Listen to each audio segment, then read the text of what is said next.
Selamat datang di video pembelajaran ilmu pengetahuan alam dan sosial kelas 6 SD. Hari ini, kita akan mempelajari bab 5, menjelajahi bumi dan antariksa. Topik B, dampak gerak rotasi dan revolusi di kehidupan kita. Apa saja dampak gerakan rotasi dan revolusi bumi bagi kehidupan kita? Dampak gerak rotasi di kehidupan kita. Ada beberapa dampak dari rotasi bumi, yaitu, yang pertama gerak semu harian matahari. Dalam satu hari, kita melihat matahari ada di posisi yang berbeda-beda. Seakan-akan matahari bergerak. Yang kedua, adanya siang dan malam. Lama waktu siang dan malam tidak selalu sama di setiap tempat. Di Indonesia dan negara-negara khatulistiwa lainnya, lama waktu siang dan malam sekitar 12 jam. Namun, di tempat lain seperti Jepang serta negara-negara di Eropa, amanya siang dan malam bergantung pada musim yang sedang terjadi. Siang hari di musim dingin akan lebih singkat daripada malam hari. Yang ketiga, perbedaan waktu. Rotasi bumi juga menyebabkan adanya perbedaan waktu di berbagai tempat. Tepatnya, ada 24 zona waktu di bumi. Mengapa demikian? Sudut untuk satu kali putaran sebesar 360 derajat. Satu kali rotasi membutuhkan waktu 24 jam. Jika kita bagi per jam maka dalam 1 jam, bumi akan berotasi 15 derajat. Lalu, manusia membagi peta bumi dengan garis bujur setiap 15 derajat. Hasilnya, ada 24 zona waktu. Kota Greenwich di Inggris disepakati sebagai garis bujur 0 derajat yang digunakan sebagai dasar pembagian waktu internasional. Setiap pergeseran 15 derajat dari garis bujur menambah perbedaan waktu 1 jam dari waktu Greenwich. Garis bujur adalah garis khayal yang menghubungkan bumi dari kutub utara ke kutub selatan. Dampak gerak revolusi di kehidupan kita. Bumi memiliki garis khayal atau sumbu untuk menggambarkan tempat putaran bumi saat berotasi. Namun, garis sumbu ini bukanlah garis tegak lurus, melainkan sedikit miring. Kemiringan memiliki dampak terhadap kehidupan di bumi. Selain sumbu rotasi, ada garis khayal lainnya yang disebut garis ekuator atau garis khatulistiwa. Garis ini berada di tengah-tengah dan membagi bumi jadi dua bagian, yaitu belahan utara dan selatan. Indonesia terletak di garis ekuator sehingga disebut juga sebagai negara khatulistiwa. Ekuator atau khatulistiwa adalah garis khayal yang mengelilingi bumi, membagi bumi menjadi dua belahan yang sama, yaitu belahan bumi utara dan belahan bumi selatan. Apa yang menyebabkan musim? Musim terjadi karena sumbu rotasi bumi yang miring. Kemiringan ini menyebabkan tidak semua daerah di bumi mendapatkan sinar matahari yang sama. Daerah yang mendapatkan sedikit sinar matahari akan lebih dingin dibanding daerah yang mendapatkan lebih banyak sinar matahari. Sekarang, mari kita lihat posisi bumi jika kita bagi menjadi 4 bagian saat berevolusi.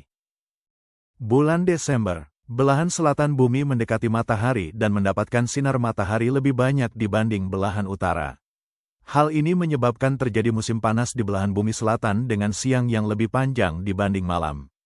Sebaliknya, belahan bumi utara mengalami musim dingin dengan siang yang lebih pendek. Bulan Maret, belahan bumi utara dan selatan akan mendapatkan sinar matahari yang sama. Suhu di belahan bumi utara menghangat dan terjadi musim semi.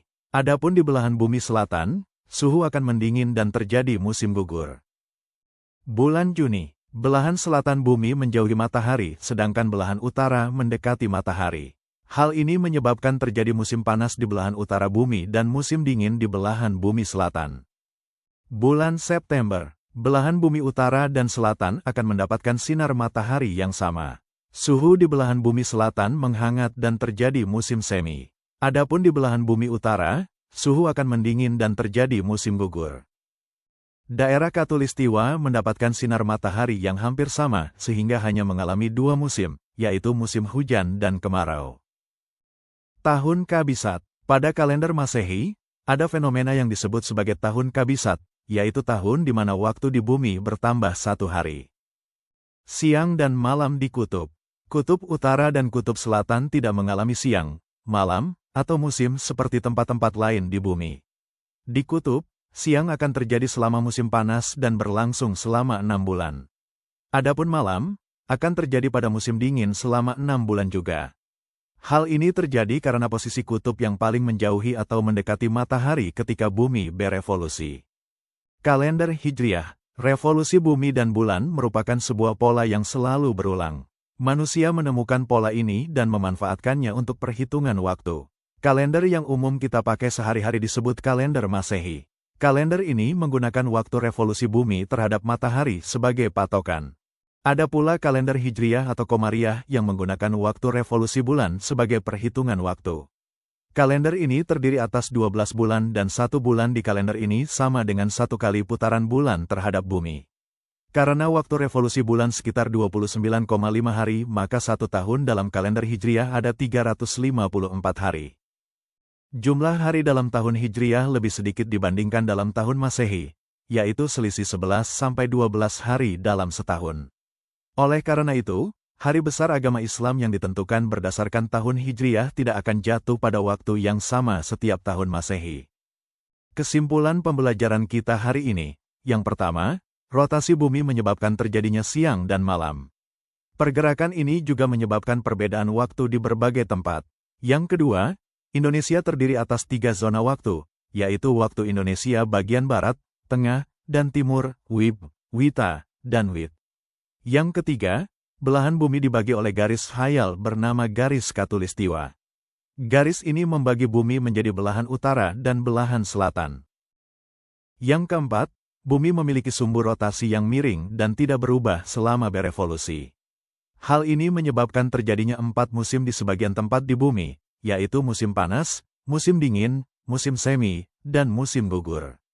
Dan yang kelima, daerah di garis khatulistiwa hanya mengalami 2 musim, yaitu musim kemarau dan musim hujan.